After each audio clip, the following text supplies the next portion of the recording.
Selamat datang di materi kuliah pengantar nutraceutical. Pada pertemuan kali ini kita akan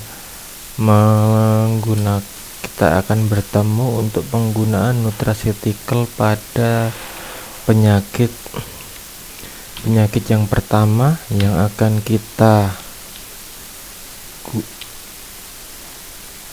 adalah aplikasi pada penyakit liver. Yang kedua ada penyakit ginjal, dan yang ketiga ada gangguan saluran pencernaan. Untuk penyakit liver sendiri ada jurnal tentang studi dari senyawa polifenol yang bisa digunakan untuk mengatasi dari penyakit liver. Nanti kalau saya bilang hati nanti bisa sakit hati. Nah, pada golongan obat tersebut, pada golongan tanaman tersebut itu bisa digunakan untuk mengobati chronic liver disease yang dengan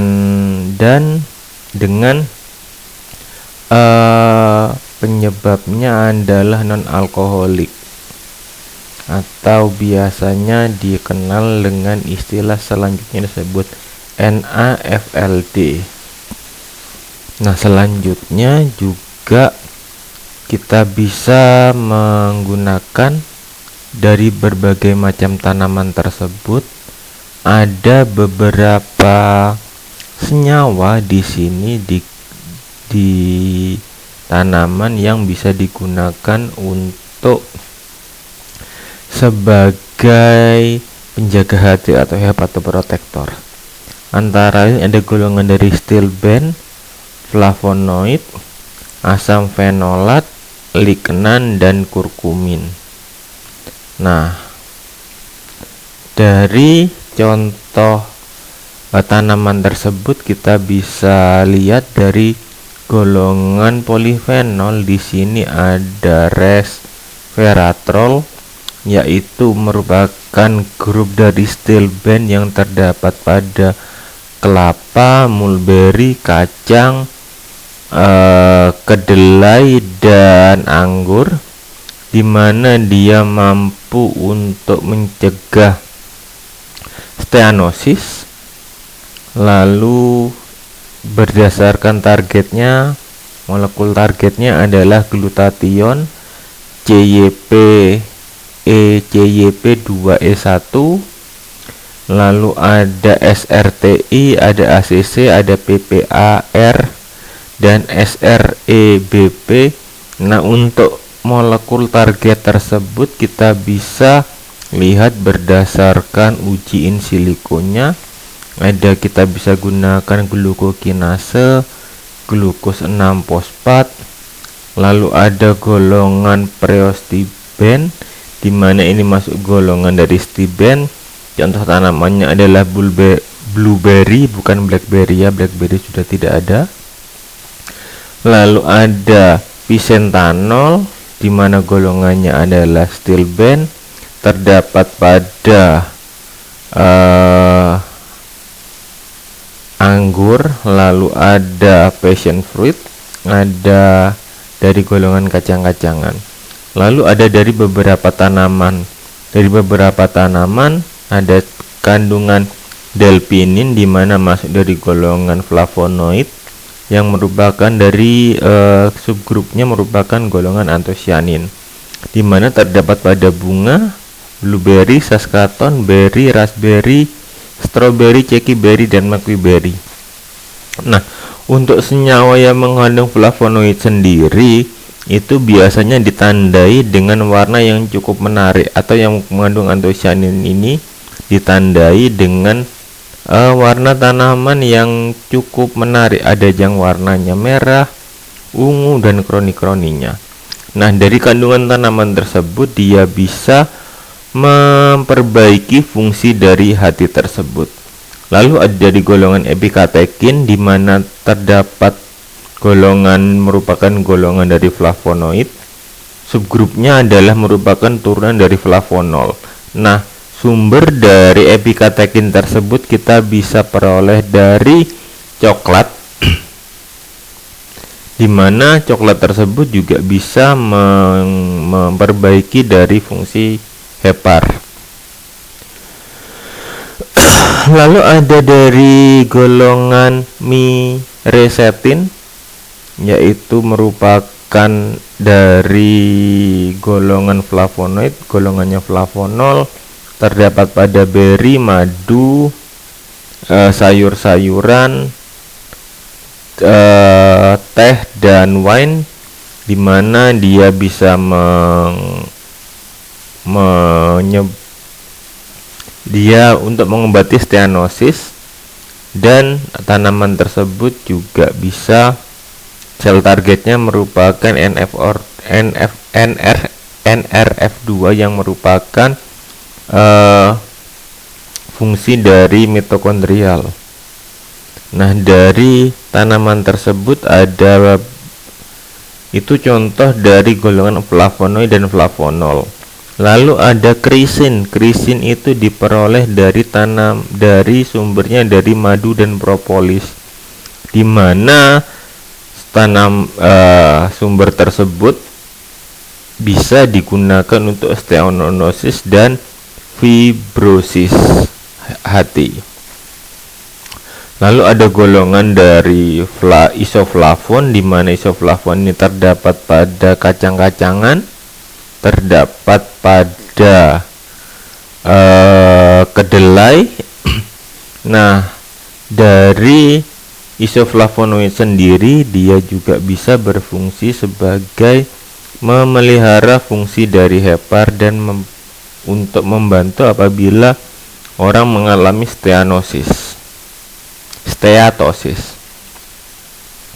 Lalu ada golongan dari asam ilergat, contoh termasuk grup dari golongan fenol, dan subgrupnya adalah hidroksibenzoik acid, di mana terdapat pada tanaman beri.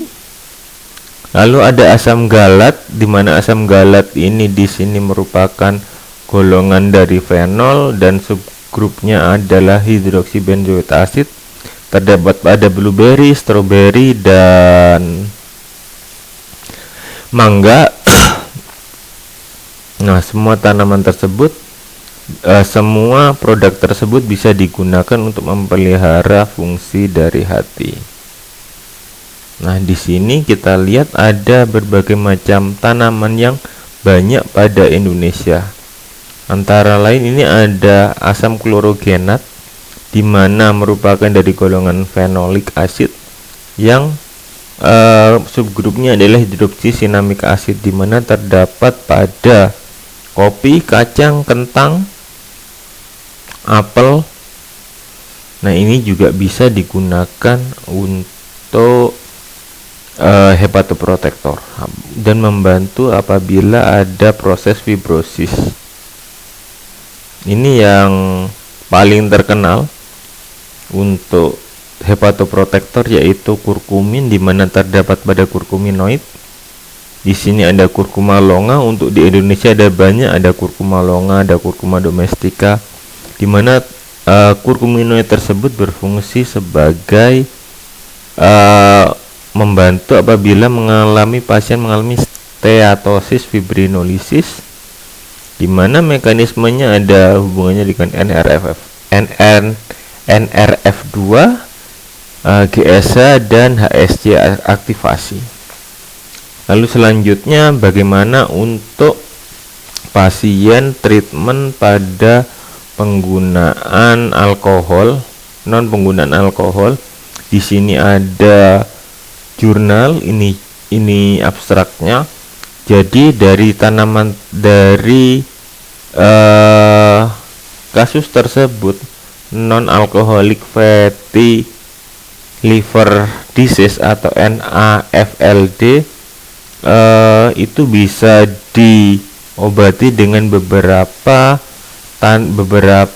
kandungan tanaman yang memiliki antioksidan efek yang cukup tinggi. Antara lain terdapat pada vitamin E, pada terapi pada pasien yang mengalami uh, kalau kita memberikan vitamin E itu efektif pada pasien yang memiliki terapi non diabetik. Ada juga vitamin C di sini, dan juga ada data polysaturated fatty acid atau PUFA, sehingga dari metode tersebut kita bisa mengetahui mekanisme untuk hepatoprotektor. Nah, untuk hepatoprotektor sendiri di sini ada yang berasal yang melindungi hepatoprotektor itu, contohnya ada vitamin C, karnitin, omega 3 dan betain, dan juga ada yang melindungi dari insulin resistensi, yaitu ada vitamin D, karnitin, omega 3, silmarin dan betain. Lalu di dalam tubuh ini ada mikroba, di mana mikroba tersebut merupakan probiotik yang akan melindungi dari hepar sendiri, dan pada tubuh sendiri ada mekanisme stres oksidatif, di mana apabila ini berlebihan maka akan menyebabkan gangguan pada jaringan yang lain. Lalu ini ada beberapa zat dari tanaman yang bisa digunakan untuk sebagai membantu dari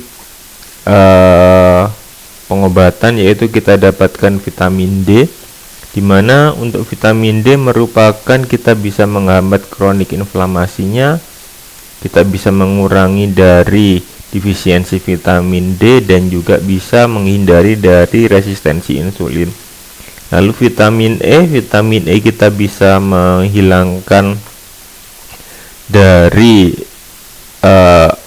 oksida, karena di vitamin E sendiri merupakan antioksidan. Lalu ada karnitin ini nanti berperan untuk meningkatkan atau membuat sel kita tidak terlalu resisten pada insulin. Juga bisa digunakan untuk mengobati inflamasi kronis, hepatoprotektor, dan juga bisa digunakan untuk dislipidemia. Lalu setelah itu vitamin C kita bisa gunakan untuk sama antioksidan, lalu hepatoprotektor. Ada omega 3 ini bisa digunakan untuk atherogenic dyslipidemia, dan juga bisa digunakan untuk pengobatan dari kardiovaskuler.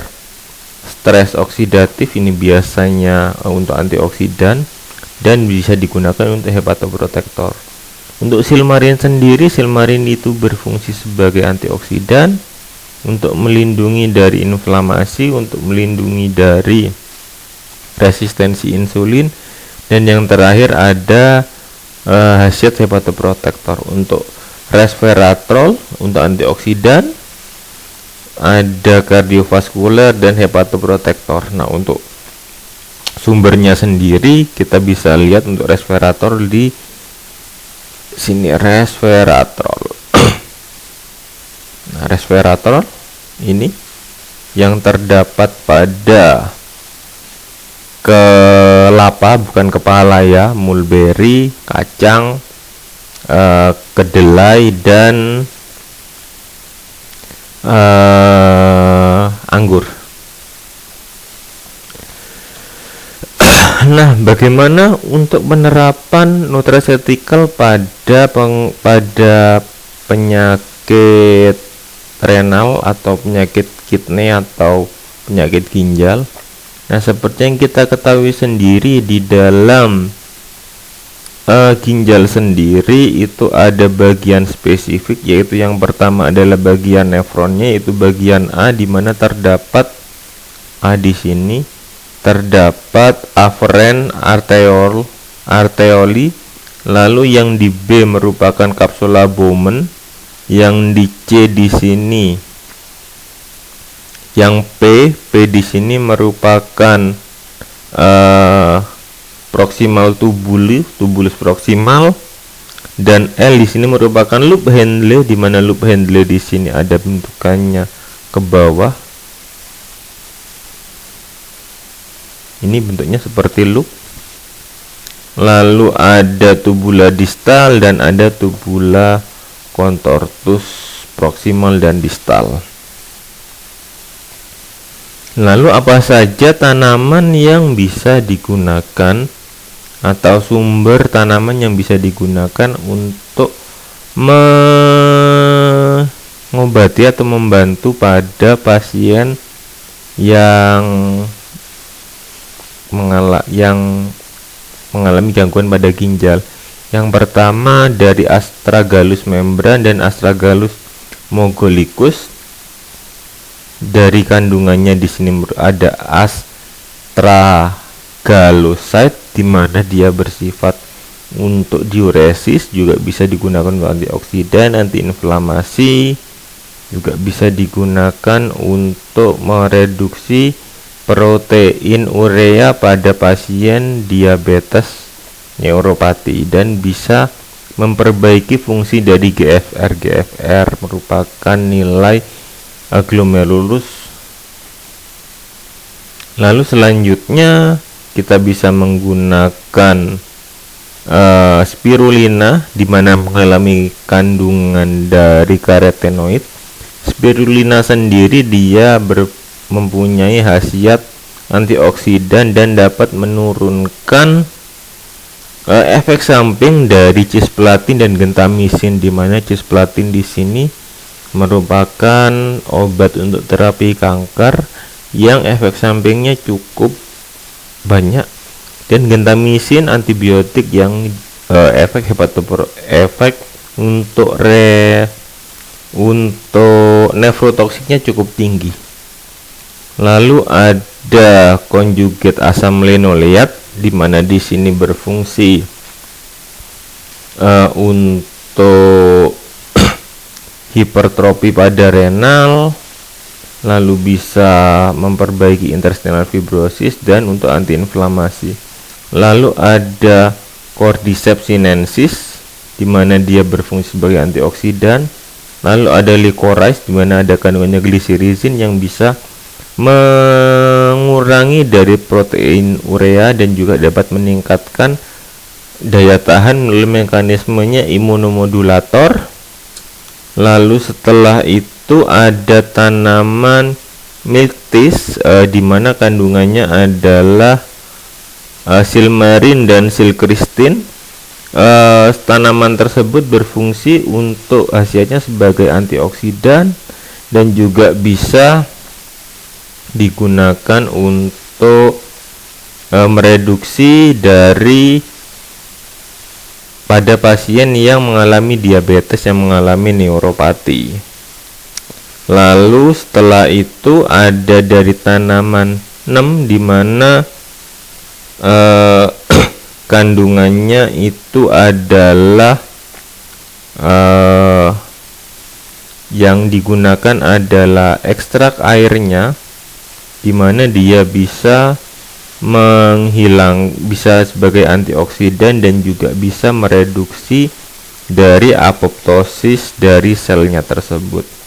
Lalu ada reubab dari Rheum spp yang memiliki kandungan emodin dan rein, di mana dia bisa menurunkan nilai BUN, lalu bisa menurunkan nilai kreatinin, dan juga bisa menurunkan dari angka dari glomerulus dan dapat mereduksi kerusakan sel pada glomerulus dan tubulus. Lalu selanjutnya ada jurnal yang mempertanyakan bisakah untuk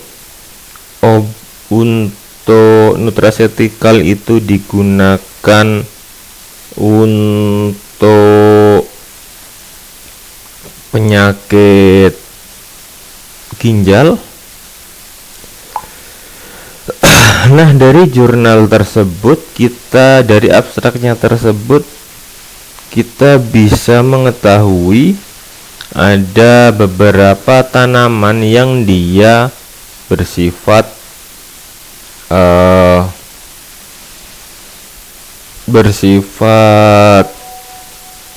melindungi dari ginjal. Nah, dari tanaman tersebut ada beberapa kandungan antara lain seperti kurkumin, steviol, dan resveratrol yang dia tidak hanya berfungsi sebagai antiinflamasi, juga bisa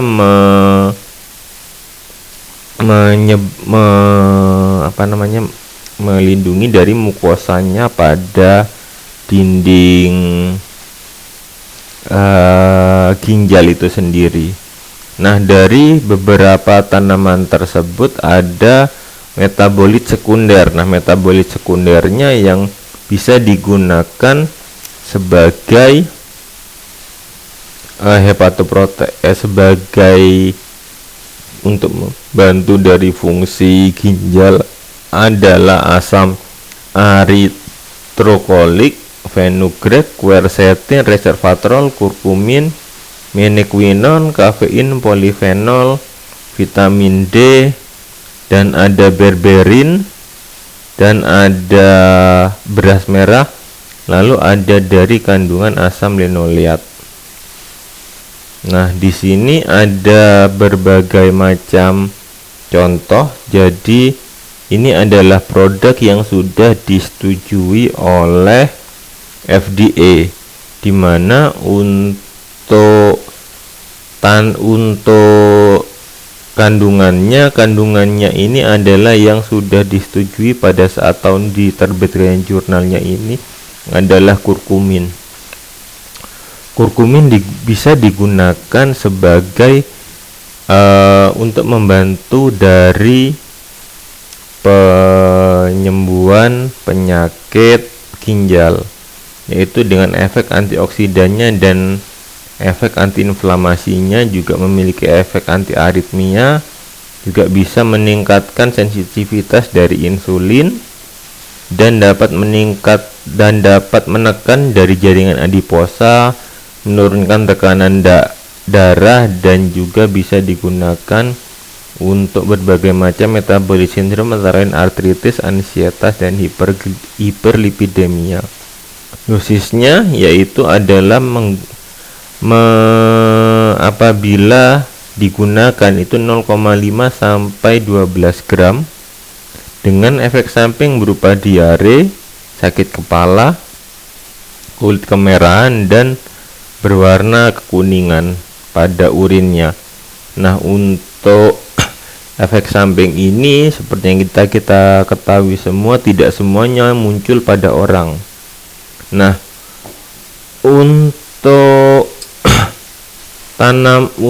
untuk interaksinya sendiri, dia bisa berinteraksi dengan warfarin, clopidogrel, aspirin, sulfadiazin, dan juga bisa berinteraksi pada pengobatan DM tipe 2 karena di situ sama-sama bisa menyebabkan di sini bisa mempengaruhi atau meningkatkan dari sel insulinnya. Oleh sebab itu, apabila kita menggunakan penggunaan bersama obat DM tipe 2 bisa berinteraksi. Lalu yang sudah disetujui untuk FDA di sini ada mereknya, yaitu adalah GRAS, dan untuk penggunaannya adalah 0,0 sampai 3 mg per kilogram per kilogram berat badan. Nah, untuk penyakit gastrointestinal atau saluran pencernaan, di sini kalau misalkan ada leukoplakia, yaitu kalau misalkan kita menggunakan obat yang konvensional dengan menggunakan apa itu namanya, bedah atau menggunakan kemoterapi. Nah, di sini ada berbagai macam penyakit yang dengan pengobatan konvensional. Nah, lalu apa saja zat dari tanaman tersebut yang kita bisa gunakan untuk mencegah atau membantu pada pengobatan. Nah, di sini kalau misalkan untuk penyakit yang kanker, di sini tanaman yang mengandung flavonoid, glycyrrhizin dan halosin tiasantin di sini mampu untuk menyebabkan atau membantu dari penyembuhan penyakit kanker itu sendiri. Lalu kalau misalkan ada senyawa fenol dan kurkumin, ini juga bisa digunakan untuk pengobatan dari penyakit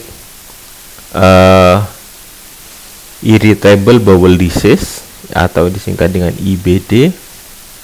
Lalu setelah itu dari jurnal ini kita bisa mengetahui ada beberapa tanaman yang bisa digunakan untuk membantu sebagai pengobatan pada gangguan gastrointestinal. Di sini ada tanaman yang bisa membantu untuk penyembuhan dari ada healing gastrointestinal mucosa, itu mukosanya rusak dan nanti di sana bisa tumbuh bakteri. Nah, biasanya dikenal dengan istilah penyakitnya itu kalau sudah parah PUD, peptic ulcer disease. Nah, untuk mukosa yang normal sendiri itu pada dasarnya ada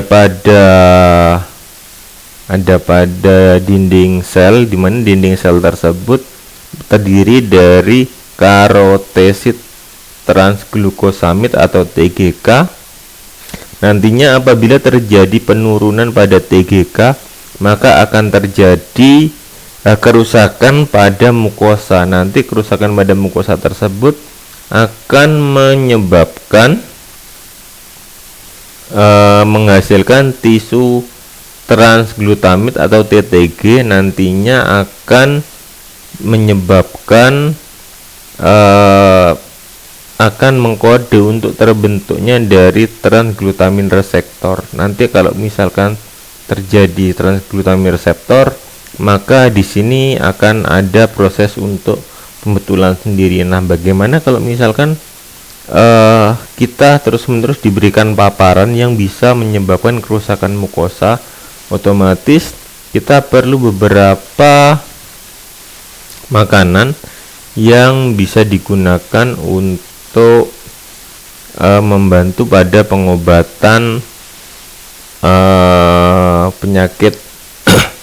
Antara lain ada kapsul dari resveratrol, ada campuran dari tablet apigenin, ada kurkuminoid pada kapsul, ada kurkuminoid tablet, dan ada kurkuminoid kapsul. Nah, kesemuanya tersebut dia bisa bermanfaat untuk berbagai macam terapi, antara lain bisa digunakan untuk anti karsinogenik untuk yang resveratrol. Untuk yang kandungannya tersebut dia bisa menurunkan neoplasia pada sel kankernya tersebut. Lalu ada tanaman untuk kurkuminoid sendiri, dia bisa digunakan untuk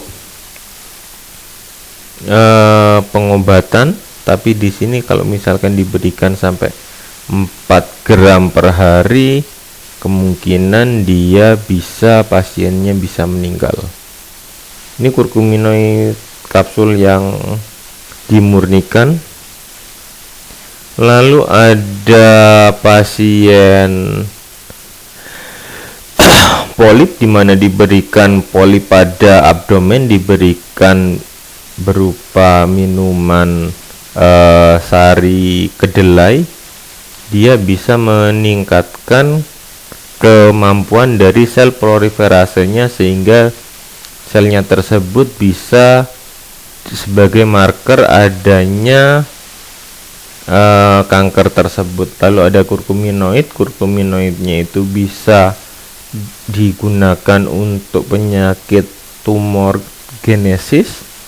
Lalu ada EGCG dan kafein, dimana bisa juga digunakan untuk pengobatan tumor pada lambung.